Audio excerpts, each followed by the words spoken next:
ರೀ ನಾನು ಬ್ಯೂಟಿ ಪಾರ್ಲರ್ಗೆ ಹೋಗಿ ಬರ್ತೀನಿ. ಹೌದಾ? ಕನ್ನಡದಲ್ಲಿ ಬ್ಯೂಟಿ ಪಾರ್ಲರ್ನ ಏನಂತಾರೆ ಗೊತ್ತಾ ನಿಮ್ಗೆ? ಏನಂತಾರೆ? ಮಹಿಳಾ ಗ್ಯಾರೇಜ್ ಅಂತಾರೆ. ಅದೇನ್ರಿ ಅದು ಮಹಿಳಾ ಗ್ಯಾರೇಜ್ ಅಂತ?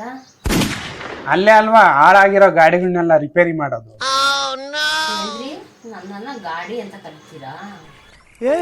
ಇವ್ನ್ಯಾವನ ಸೆಡೆ ನನ್ ಮಗ. ಅಯ್ಯೋ ಇಲ್ಲಮ್ಮ, ನಾನು ಎಕ್ಸಾಂಪಲ್ ಕೊಟ್ಟೆ ಅಷ್ಟೇ. ನಾನು ಪಾರ್ಲರ್ಗೆ ಹೋಗಿ ಮುಖ ತೊಳಸ್ಕೊಂಡು ಬರ್ತೀನಿ. ಮುಖಕ್ಕೆ ಏನ್ ರಿಪೇರಿ ಮಾಡಿಸ್ಬೇಕು? ಏನ್ರಿ ಅಂದಿದ್ ನೀವು? ಅಂದ್ರೆ ಸಣ್ಣ ಪುಟ್ಟ ಸರ್ವಿಸ್ ಇರ್ತಾವಲ್ಲ ಅವು. ಲೈಫ್ ಅಲ್ಲಿ ನಿಮ್ ಮುಖಕ್ಕೆ ಎಂದಾದ್ರೂ ಸರ್ವಿಸ್ ಮಾಡಿಸ್ಕೊಂಡಿದ್ರಾ?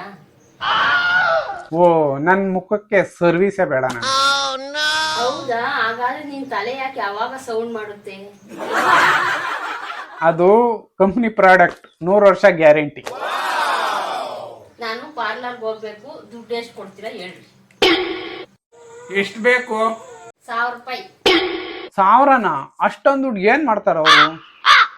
ನಾನು ಫೇಶಿಯಲ್, ಐಬ್ರೋ, ಹೇರ್ ಕಟ್ ಮಾಡಿಸ್ಕೋಬೇಕು. 1000 ರೂಪಾಯಿಗೆ ಅಷ್ಟೆಲ್ಲ ಮಾಡ್ತಾರ ಅವರು? ಹೌದು. ಅದೇ ಕೆಲಸ ನಮ್ಮೂರಲ್ಲಿ ಒಬ್ಬ ಮೆಕ್ಯಾನಿಕ್ ಅವನೇ, ಅವನು ಕೊಟ್ರೆ 100 ರೂಪಾಯಿಗೆ ಮಾಡ್ಬಿಡ್ತಾನೆ.